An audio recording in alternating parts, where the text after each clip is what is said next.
Hey guys, welcome to Voices from L5. Today we have an absolutely fantastic episode. PJ Blount, Adam Manning, and Christopher Livingston all together in a big space law roundtable. If you want to follow us and make sure you get the most up-to-date news on Voices from L5, follow us on Twitter. That's at Voices from L5. Or if you want to actually contribute to the show and make sure we're doing the very best that we can and we can afford cool equipment and cool software and everything else that we need to make this show fantastic, go to www.patreon.com/Voices from L5 and see how you can contribute on there. We've got some really great rewards, and if you donate absolutely anything, you get this episode 1 week early. Stay tuned. The act of moving onward means we pass these signposts. One of them was first leaving Earth. The next one is hanging out on the moon. What's next? The planets. Onward to the edge. We're moving onward to the edge. Here we are together. This fragile little world.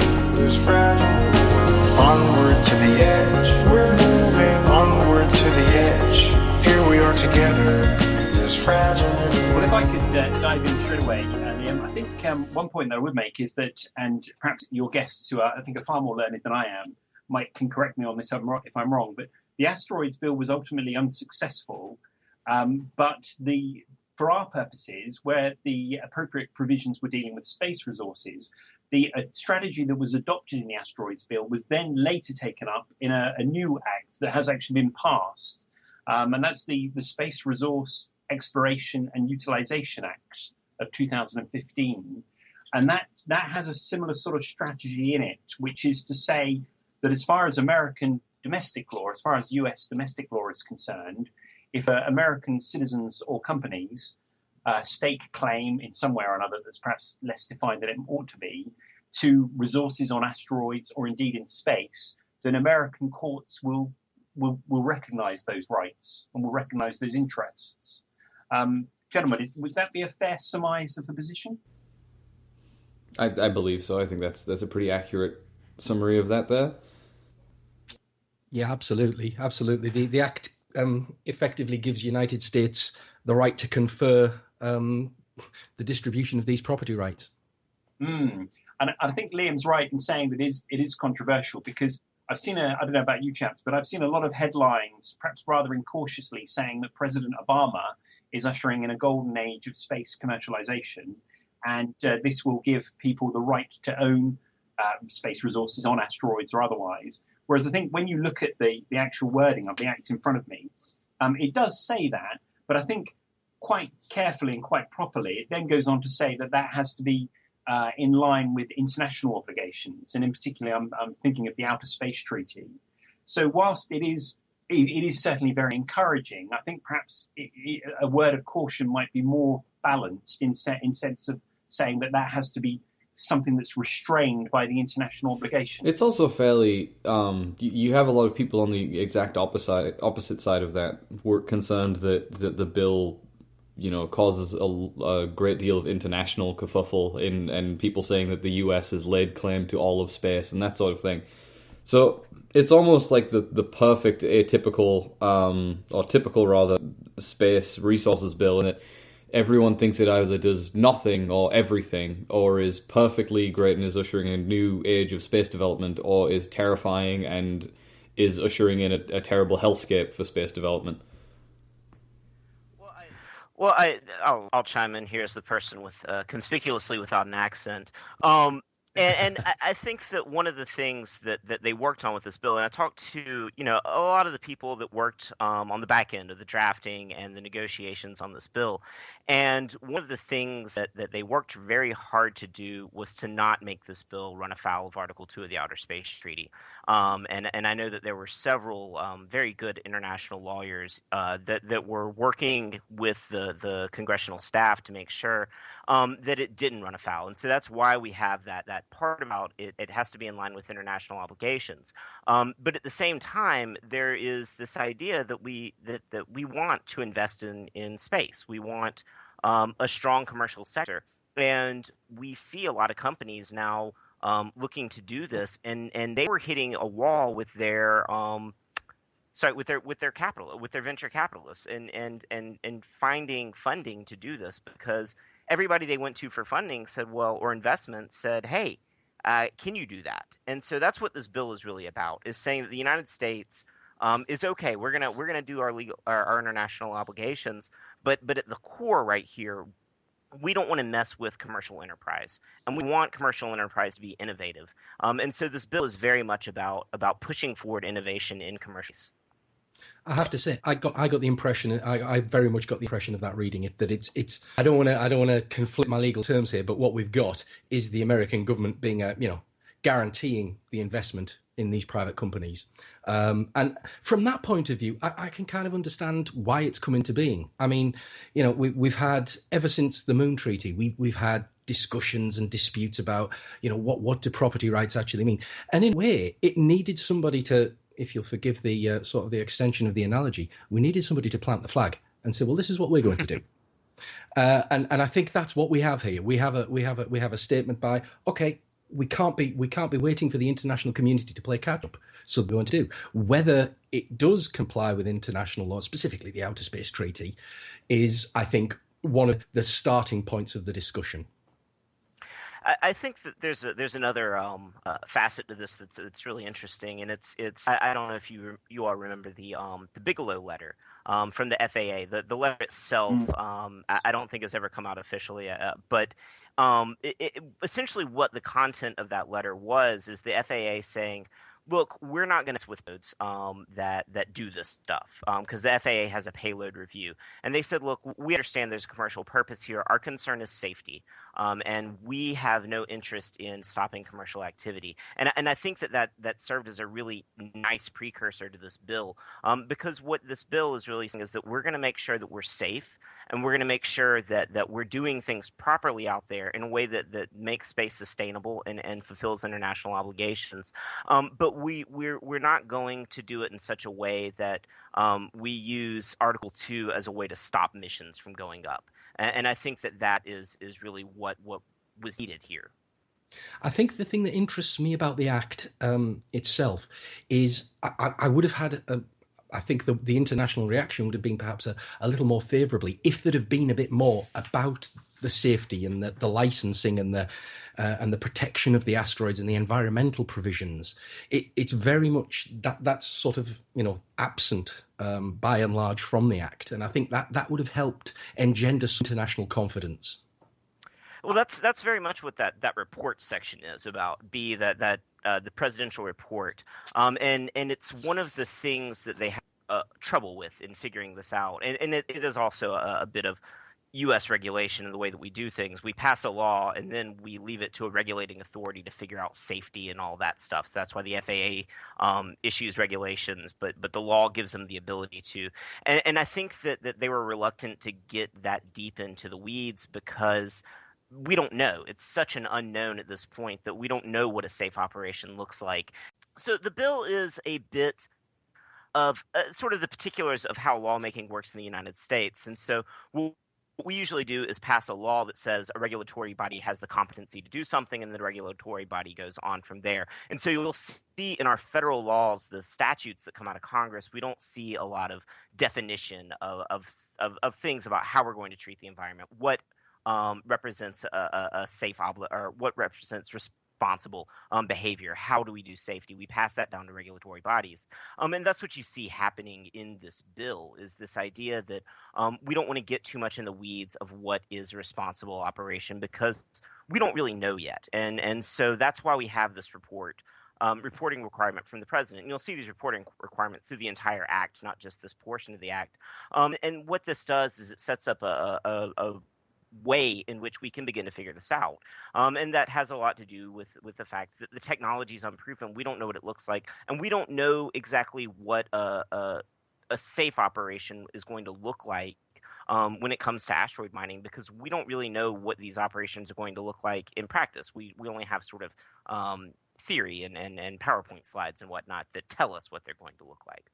I think that's a crucial point as well. I think we often find that in this case, the law is trying to lead the technology, And it's going to be very speculative. You know, we've got how many different types of YouTube videos showing us alternative methods of asteroid mining, but actually we haven't done it yet, and we're not close to doing it yet. So I think that's a really crucial point about the speculative nature of the act as much as the speculative nature of the venture. I would argue that it's a perennial problem in space law. I mean, if you look at the drafting of the Outer Space Treaty, they had no idea what the technology to come was going to be, and so they wrote it in broad principles. And in a very similar way, they left it to the states to determine how these things were going to play out and how the technology was going to happen. And that's why this bill, it runs up against Article 2 in a lot of commentators' characterizations of it. But this bill actually serves as an interpretation of Article 2. And I think that that's an important thing, because Article 2 was left open in such a way because we didn't know what was going to happen. We didn't know if commercial enterprise was going to move in this direction. And so I think that there is this space that gets left in these laws because we don't know what's going to happen for innovation and legal innovation. And I would say that this is the beginning of legal innovation.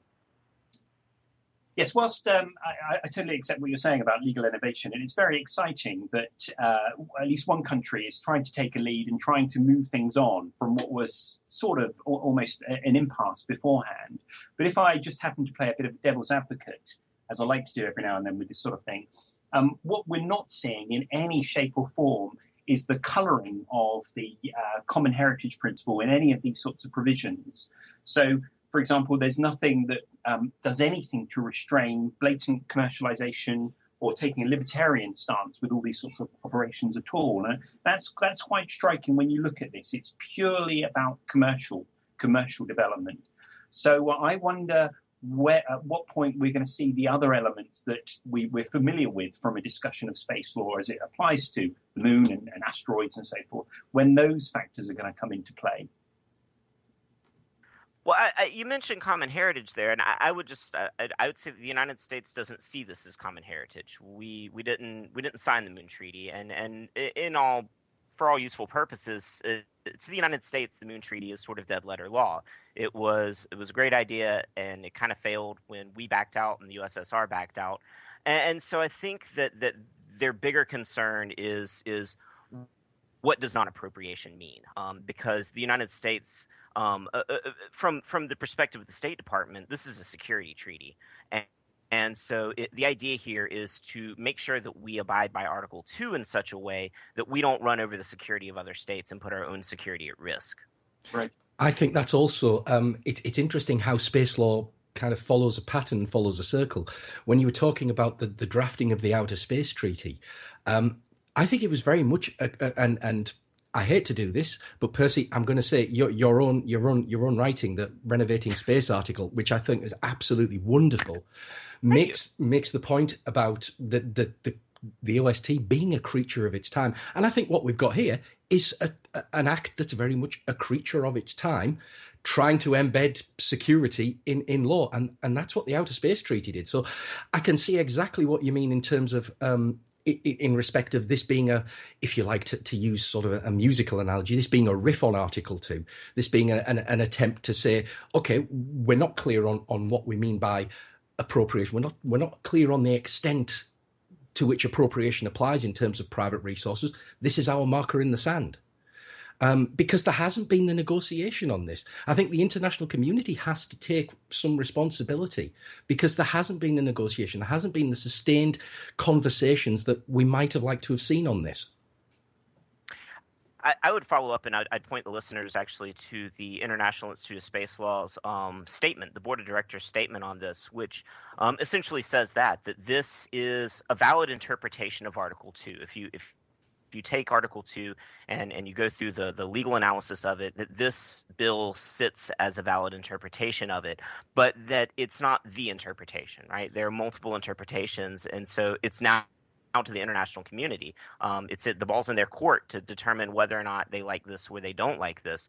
And that becomes interesting because, as we all hear in the media all the time, China has these same ambitions. And if China and Russia say, the United States, we like what they've done here, then I think that to some extent that's going to settle this debate. I think one of the things that I would like to have seen, and one of the things that I'm a great advocate of, and I think that the Moon Treaty got wrong, and I think that the Outer Space Treaty got wrong, is this conflation of celestial bodies, the moon, asteroids. I think, we're now aware, and we're now sufficiently aware of the differences and the, the technological access differences, if you like, that we should start carving these up. Do we want speculative mining on the moon? I would argue that perhaps we don't. I would say that we can use the moon as a transport hub. We can use it as a place of exploration. Do we really want to be strip mining the moon? I'm not entirely convinced that we do. I'm not so convinced that the argument works for an asteroid that we can tame. So I do think that there needs to be some discussion on the actual taxonomy of extraterrestrial bodies. At the minute, we've got this very crude demarcation in international law of, outer space and celestial bodies, and that's it. And I think there needs to be a little bit more discussion on that.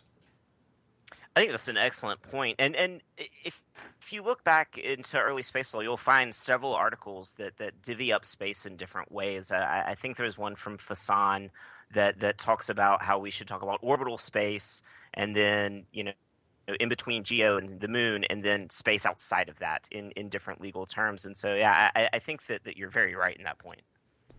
I didn't want to push I've written an article for Space Policy on the moon being sort of a separate body in space.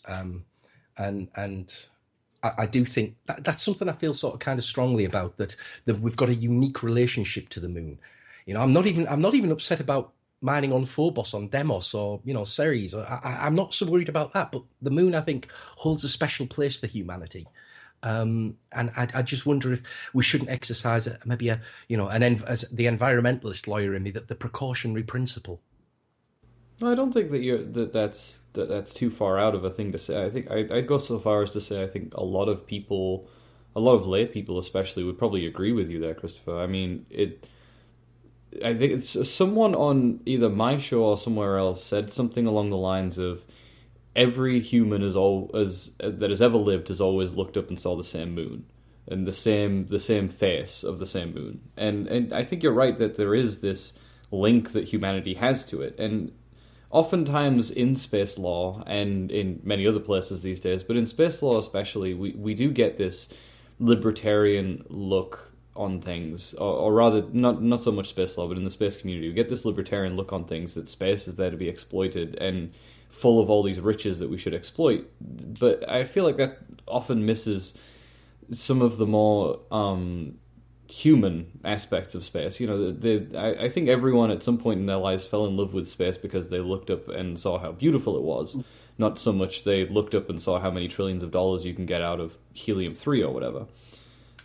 And I think that that's a totally valid and important interpretation of how we should go forward with this push to categorize and formalize how we're going to receive resources.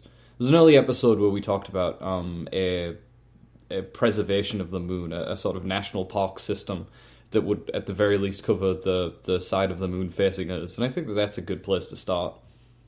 There was actually a U.S. bill on that was meant to set aside the places where the lunar landers had gone. It didn't go anywhere, but it was introduced. I don't think it ever made it out of committee. But you see that idea popping up pretty regularly these days. But I think that this idea that we have a different relationship with the moon than we do towards a moon of another planet is an excellent one. And I do think that that's something that probably is going to have to be dealt with at some point in the future. Right. I think we start bumping up on the speculation versus reality boundary on that, in that I'm sure many, many, many people think the same thing, that this is something we're going to have to deal with, but no one is on the moon right now, so,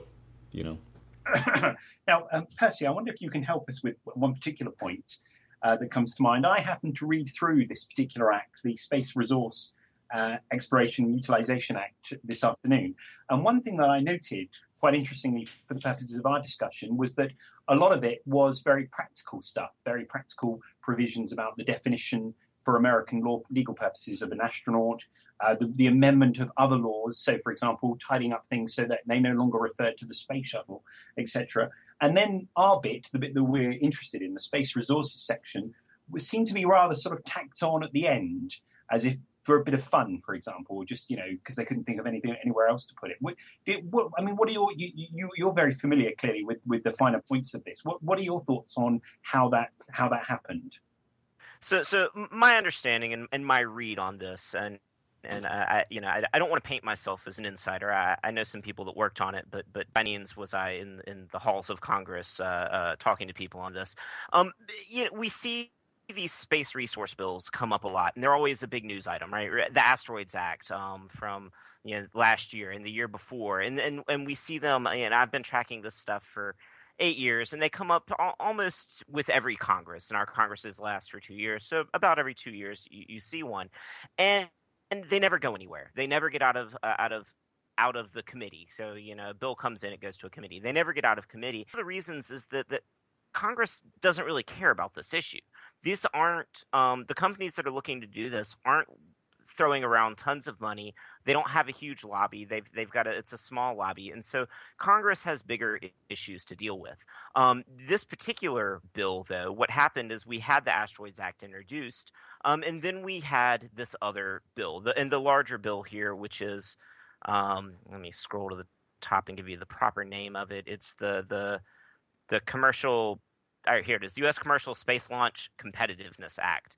And it has a lot of things that government agencies needed. In particular, the government astronaut definition was something that's needed because space policy now is that we're going to have commercial crew, and that raised a huge question for FAA, which regulates spaceflight participants, versus NASA, which has astronauts. And if NASA astronauts are going to be on crafts that are regulated by the FAA, then they needed this definition changed. And so there's a lot of really practical stuff that was needed. And what happened is this Asteroid Act got pinned to this bill in an amendment, and there was apathy. Congress really didn't care that much about this part of it. And so I know that there was a moment where it looked like it was going to go through with very bad language, language that I think was like, I described it as walking into the State Department with an air horn. It was an obvious violation of Article 2.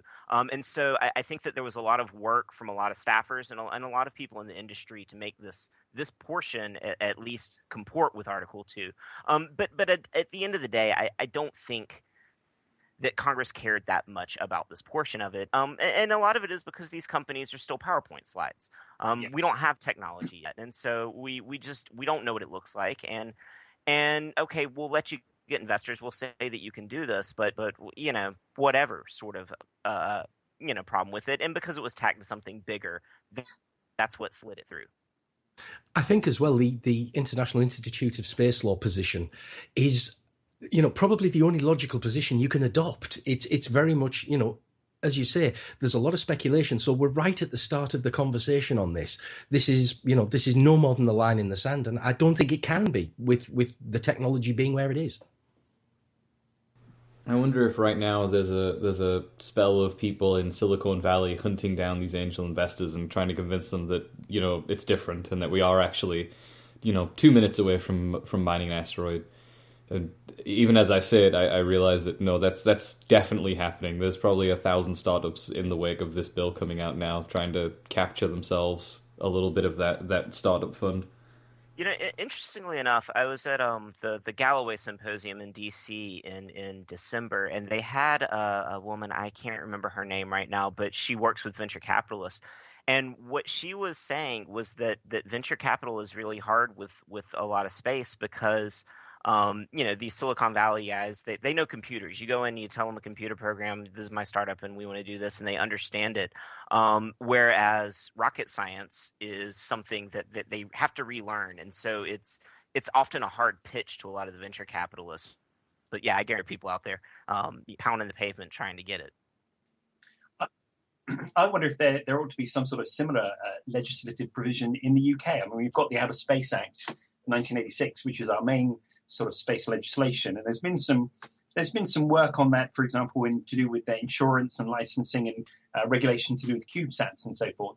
But I wonder if there's room for some sort of similar act or legal provision in the UK along these lines as well. I don't see why not, really. if it's good enough for our American friends, why don't we have it here?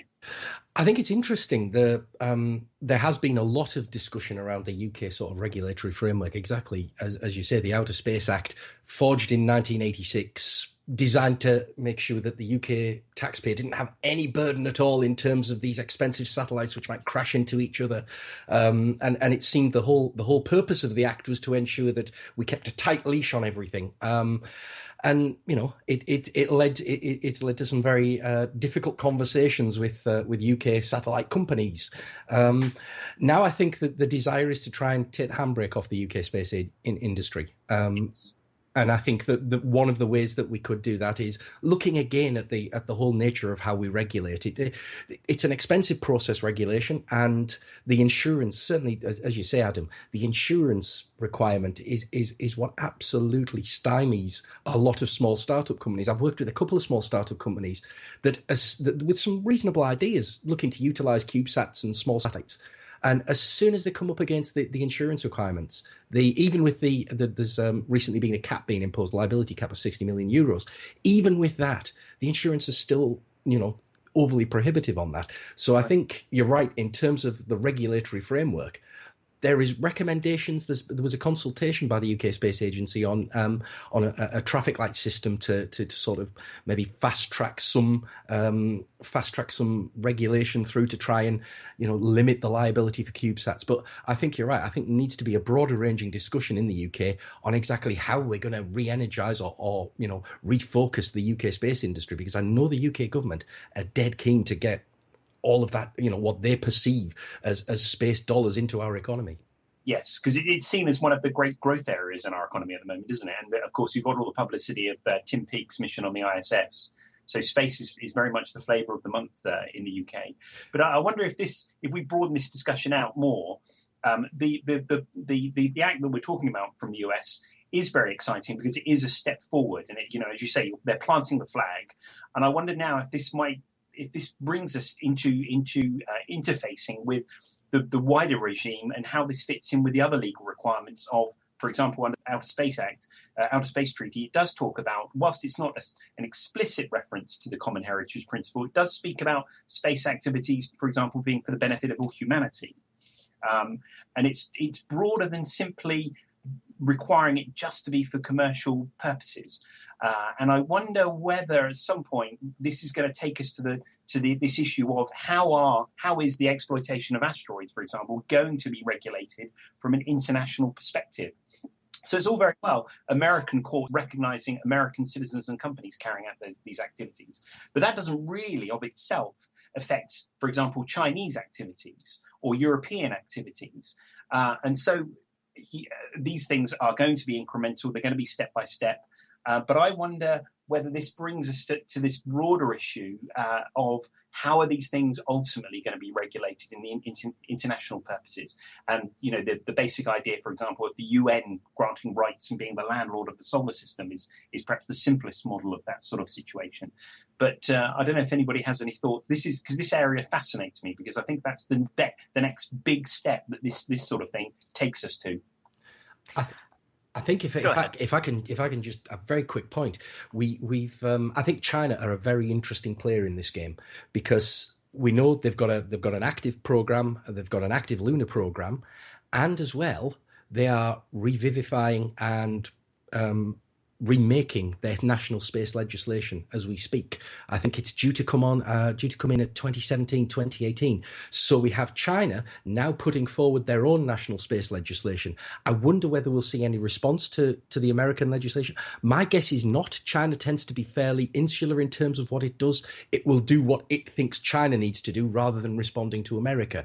But I think this has come at a very interesting time for international regulation as well. Because, of course, in the initial stages, there doesn't necessarily... These things are only important, perhaps, in one way of looking at it, if there's conflicts between various parties. There's some sort of competition for a specific asteroid, for example, to take a basic example. So space is big, as Douglas Adams often tells us. And so, the other way of looking at it, of course, in practical terms, is if there's no conflict, perhaps they don't actually need to think in those terms. It does raise the interesting question, though. I think that you're almost touching upon there. Is I wonder what elements of each nation's attitude towards space and space development, and just development and capitalist endeavors in general, we'll see reflected in their equivalent of this bill. You know, I wonder if the Russian and the Chinese version of these bills will have the same sort of libertarian focus that some people have read into it, or if it will in fact have an entirely different outlook on it. I'm not sure that China, I can't see China moving toward a more sort of common good and common heritage outlook on things, but I do think it will lead to some interesting looks at, anthropologically speaking, what some nations think about space. Yeah, I would say that what we're looking at here is actually a coordination problem, right? It's an international coordination problem, and I think you're going to see the beginnings of this getting solved, not from places like this act from the U.S., but I think you're going to see it coming from a much closer problem, and that's coordination of just space activities in general. Right now, we have the ITU, which governs the geosynchronous orbit, and there's some processes for making sure that you're not in an orbit that somebody else is in. But we don't have any system to coordinate space traffic. We don't have any system to coordinate what is a responsible activity in space, and so we've recently had close proximity operations by Chinese satellites as well as by Russian satellites, and so I think that you're going to see these problems get played out in a more pragmatic way first. And that's how are we going to coordinate international activity in space to begin with. And then when we do begin to see these entities, land on asteroids, and then I think we're going to have a bit more of a framework for understanding how we're going to coordinate these at an international level. I think as well we've got COPUOS meeting in April, second week of April, I think, and I think that'll be interesting as well to see the UN reaction to this piece of legislation. I think you've got a good point there, PJ, about this whole thing stemming down to how was it you phrased it? Coordination. Coordination, right, between nations. And I think that Adam touched upon that as well, in that, you only see, in many ways, these bills are only important or these laws are only important when there's conflict. And seeing it work out in a naturalistic way, I think you talking about satellites is a very, very good example, because that's something that we're already tackling and struggling with. Things are getting real busy up there. And I do wonder if a more international approach to these things will evolve out of our response to things getting a little too busy up there for everyone to just keep being so quite laissez-faire about what we throw up in the sky. I mean, I think that it's tempting to use a lawyer's phrase to, post hoc ergo propter hoc, after it, therefore because of it, with the space treaty. It was very much a response to the events of its time. It was a response to an active moon program that needed a solution, and it needed a solution quickly. So I think that the thing is about the Outer Space Treaty was it provides this trunk of space law, this trunk of normative behaviour that states have by and large accepted, and it's passed into acceptance in that respect. But it was as I say, it's a creature of its time, and it reflected that. And I think what we're going to see is another creature of its time when the international situation demands it. Something that I've been thinking about this whole conversation is that this resource bill is interesting from a legal standpoint and from a social standpoint, that I'm not sure I know of many other bills, and I could be wrong. I'm not the space law person out of us four, but I'm not sure I know of many other bills and legislature that covers something that isn't any so far off as asteroids and resource acquisition.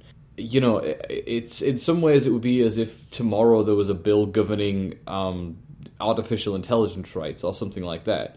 In that this tech isn't there aren't any companies doing this project yet, and if they're planning on it, they're quite far out.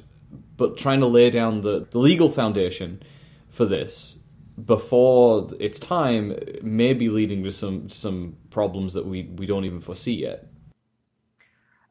I think that's an interesting point. I was just racking my brain for other examples, and the one that I came up with, and I can't remember if this bill passed or not. It was a bill from I want to say the mid '90s, and it was banning advertising in space. It was a U.S. bill to ban advertising in space, and it was the product of, I think there was a Doritos ad campaign where they were going to put a huge thing in the sky in space that you could see, and it was going to be the Doritos logo. It was going to be a satellite, and it was just all PR for them.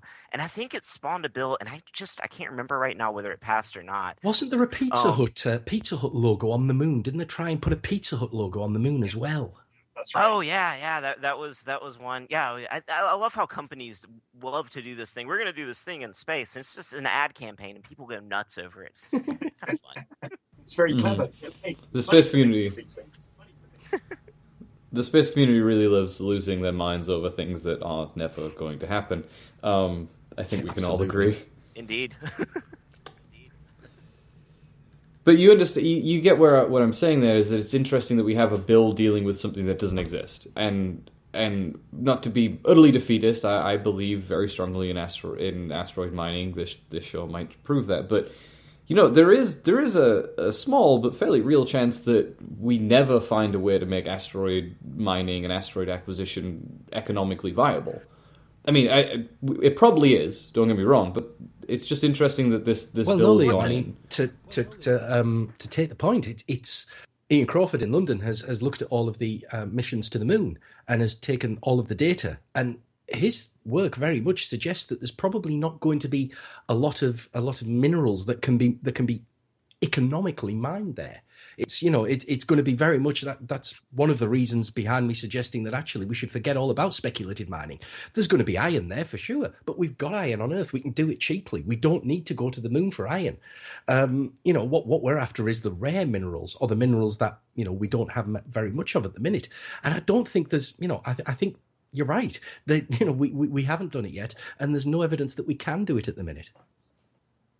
And I would say that this goes back to why there's not more detail in this bill. It very much was sort of one of those, okay, you guys need investors, we'll give you this, we'll leave the details out till later. And it's the same thing that the United States did essentially with space tourism. The regulations in the United States on space tourism were, okay, we think this is going to happen. And of course, space tourism looks a lot more proximate than mining, but we don't know how to regulate it. And so what we're going to say is, it's your problem, you deal with it, and we're going to keep an eye on you. And essentially, I think that's a lot of what's happening here with a lot of this technology regulation, particularly on the space side, is we don't know if it's going to work or not. We understand that you need something to take to your investors. Here's this.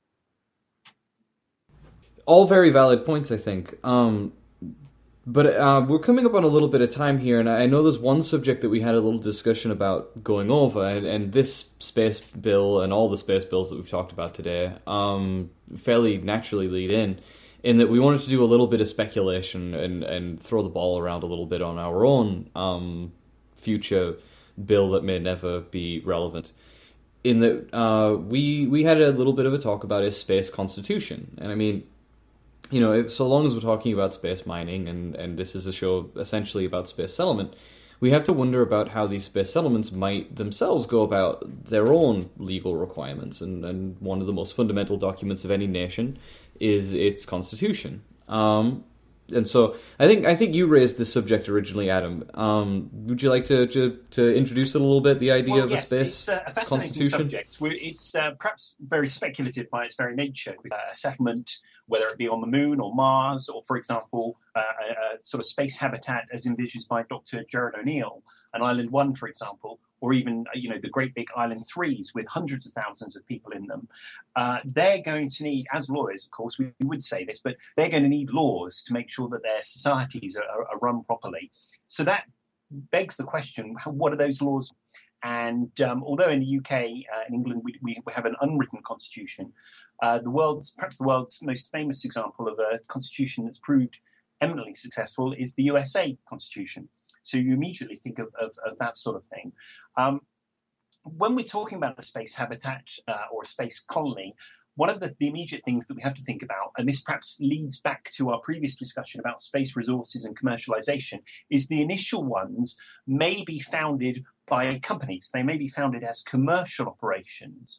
So you have to think, how would a society cope with being run as a company. So, for example, if I live in a city or village size settlement and it's run as a commercial operation, how does that affect my rights, my human rights?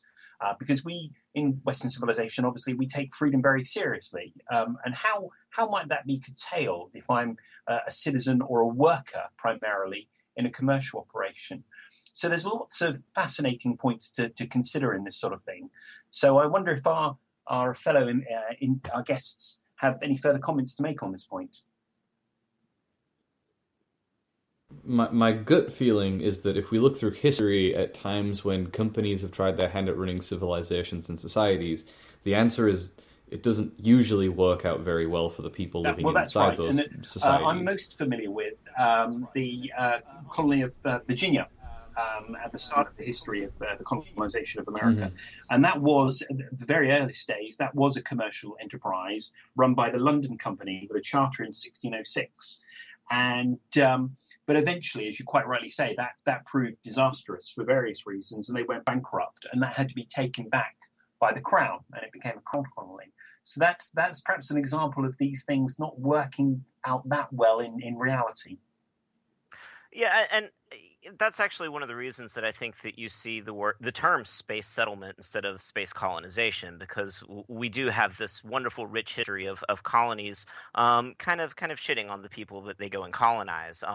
And so I think that there's a reason for the way that settlement is used there. And I think that's this problem is one that if a company goes up right now and it puts some sort of permanent base and there are people on it, if it launches from the United States at least, and I would believe that there are several other nations that have laws that extend in this way, there is jurisdiction, right? So the United States jurisdiction applies, and in fact, if you look at the International Space Station's intergovernmental agreement, each section of the space station has its own jurisdiction, and that state's criminal law applies on that part on that module.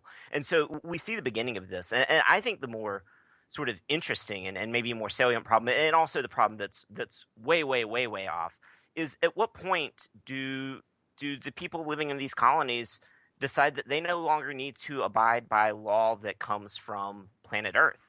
And I would point your listeners again to the scholarship of somebody like George Robinson, and I'll say it's hard to read. It's deeply philosophical, but he talks about this idea of transhumanism and spacekind. At what point are these people no longer humankind, but they're spacekind, and therefore subject to different laws?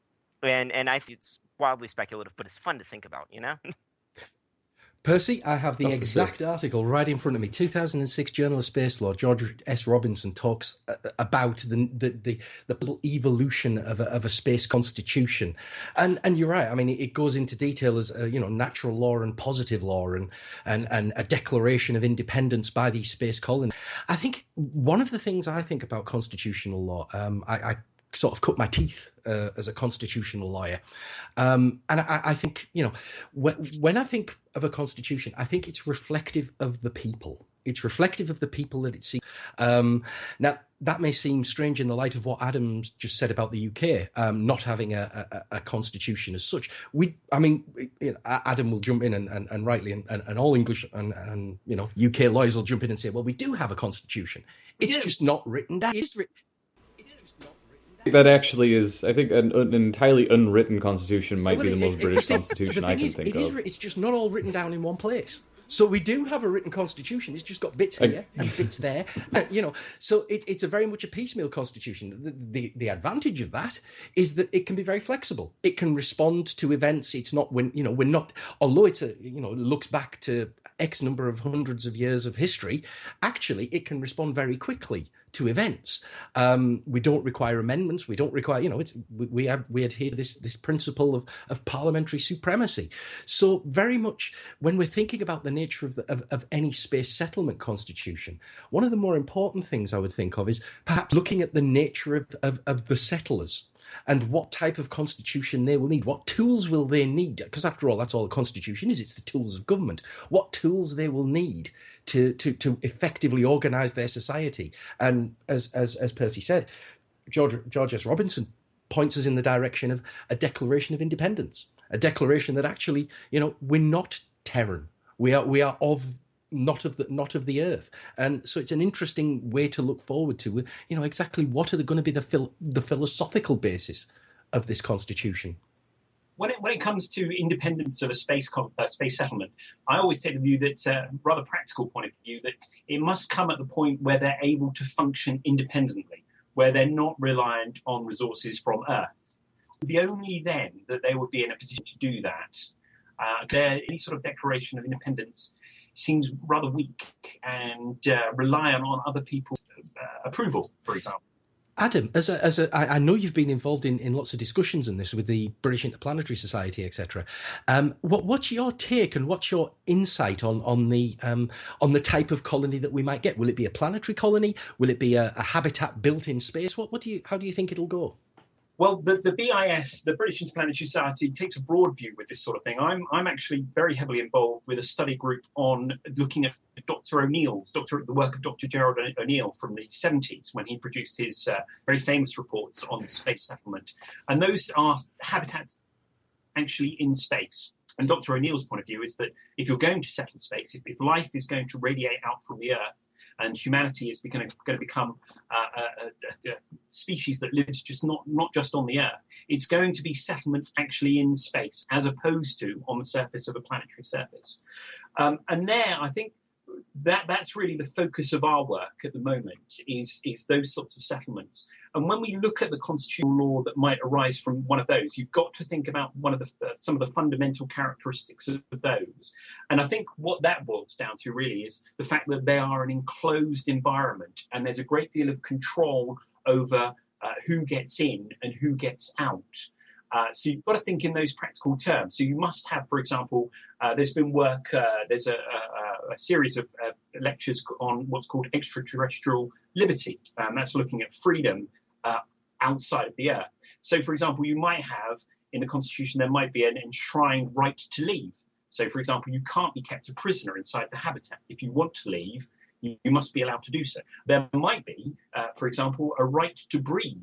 So, for example, on Earth, we take that, that's axiomatic that you're able to breathe, because we have all this air around us all the time. Whereas if you're on a space habitat, and perhaps this applies to a colony on the moon, Mars, for example, that might be something as well that is very important and is shrined very early on in a constitution for people who live in those sorts of habitats. But It's interesting in that I can just very quickly contrast that to a course that UVA here offers. I as some of my listeners know, I live right next to the UVA Law School, and there's a course there that is the Constitution and Poverty, and it's basically a course discussing whether or not the American Constitution guarantees certain rights that would stave off poverty, or has protections for people who are in poverty. And many of those questions are whether or not the Constitution, guarantees you things that we consider like air to just be a given, things like food and water. And that's been a very interesting conversation when I've been sitting in on some of those lectures. And often the answer there is no. It doesn't necessarily, our constitutions don't necessarily always offer us these inalienable rights that we consider as just part of our day-to-day. I would jump on that and say that's actually it's a huge topic in the United States, but it's also a global topic as well. If you look at scholars like Thomas Pogge, he talks about this idea of what do we mean by human rights, and shouldn't we mean that people get food and water and all that? And so you'd think that when you move into the extreme environment of space, that this actually becomes these types of issues become a much larger issue than sort of your traditional human rights of freedom to speech and freedom of religion and those sorts of rights. And so I think that the point that's being raised by Adam there is a really important one, because when you're dependent upon the system that surrounds you to keep you alive, then you have to have rights in that system itself. I think as well that one of the interesting things talking about rights, I mean, I don't think any sort of sensible civilized society would argue against a prohibition on slavery. However, you think about early colonies. Early colonies are gonna have functional roles for most of the colonists, roles that they're not going to be able to deviate from, roles that are going to be essential to the survival of the colony. Are they not de facto slaves? Well, one assumes that they get paid and the like for their efforts, but I do get what you're saying in that there's never going to be a time when the oxygen machine operator can. This is what I mean. quit. Payment for slavery isn't. It's some Roman slaves got paid, but they were still nonetheless slaves, and in that position, would anybody seriously, on the other point, argue that, as you say, the man fixing the oxygen machine, that he's or the person fixing the oxygen machine, should she or he be, immune from any sort of strike action? Should she or he be immune from having to get up at 2 a.m? I mean, it's an interesting sort of perspective on human rights. The rights that we would think are essential actually, could be fundamental to the survival of the colony. It could hinge on that right to leave. Absolutely. I mean, just jumping in here, it may be. I mean, this is interesting because if we talk about, for example, the early colonies in America, some of them had a system of indentured servitude. So, for example, people would work for free, effectively, for a period, and then they might receive sum of money for doing so, or they might receive lodgings or their own house, or their work for a certain period might be. Their work for free for a certain period might be to pay for their transport over from England to the USA, for example, to Virginia. So there is this. We call those internships these days, I believe. Absolutely. So there is this background of this sort of thing being a feature of settlement. So you wonder whether this might be a way to attract, if you have, say, for example, an Island 3 habitat, which has just enormous volume and enormous capacity for settlement, you wonder whether there might be a lot of people on planet Earth, particularly if we're talking about a time, say, 50 or 100 years from now, with the way the population growth is, that might be attractive to people. If you were to say to them, look, if you work for free, effectively, we'll feed you, we'll water you, all that sort of thing, you'll have basic living, but if you do that for, say, 5 years, you can then have a whole square mile inside this Island 3 completely yours. And there might be, I think there would be now, particularly if you look at the paintings of the colonies from Dr. O'Neill's time, these beautiful sort of areas that you see in these lovely paintings, there might be a lot of people on planet Earth who'd find that quite an attractive prospect compared to what their current position is in the world. I think your issue you run into there is turnover. You'd have to ensure that you always have enough indentured servants coming in to serve the colony's needs, which leads us sort of, again, into the labour rights that Chris was sort of just about to touch on there at the end of what he was saying. It is a very interesting topic. It's something that I've wanted to go over on the show a couple of times, but it's very difficult to find a labour rights lawyer who wants to talk at length about what the labour rights of spacemen would be. Well, I think if I can talk about another particular point that PJ mentioned about transhumanism and the role of space settlement, and I consider myself a transhumanist. So this is fascinating for me, and I apologise for not reading this particular article, which you must look up. But another way of looking at this is perhaps, say, if we're talking about the long-term future, say 50, 100 years or even longer, when we're talking about, say, Island 3-sized habitats, where you're talking about tens, hundreds of thousands of people on board. By that stage, technology may have advanced to the point where humans, the concept of a human and what is a human might be much more flexible or much more vague. And humans might be so integrated with their technology, say, for example, that a right to air doesn't necessarily make as much sense as it does to us, or be as clear as it might be to us, because you might not, for example, need to breathe. You might be half cyborg, half biological being, for example, or you might be so integrated with the systems of your space habitat that there's never any danger of you not being able to breathe, because you are part of the colony. It might be a colony hive mind. It might be a sort of, I don't want to use the example of the Borg because, of course, that's a dystopian future.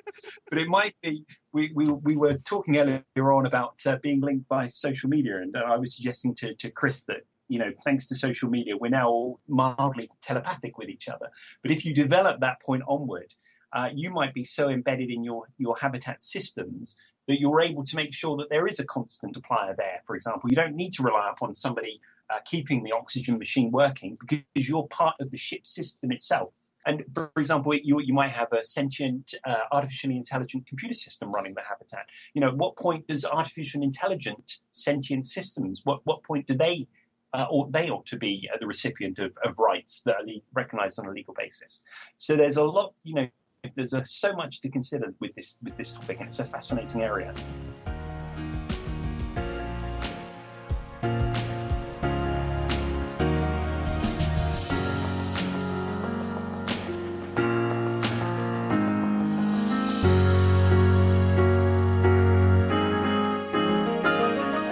Hey folks, hope you enjoyed the episode. Big shout out to John Boswell of Symphony of Science for making the music that you're currently listening to. Check him out at symphonyscience.com. And a huge shout out to Nick LaCrome, our $10 Patreon. If you want to support the show, you want to make sure we get really great guests, and you want to make sure we have all the equipment we need, and get a little something for yourself in the form of early episodes, monthly hangouts, and all kinds of crazy stuff, go to www.patreon.com/Voices from L5, or follow the link below in the box accompanying this website. Or if you just want to know a little bit about the show, go to Twitter and check us out at Voices from L5.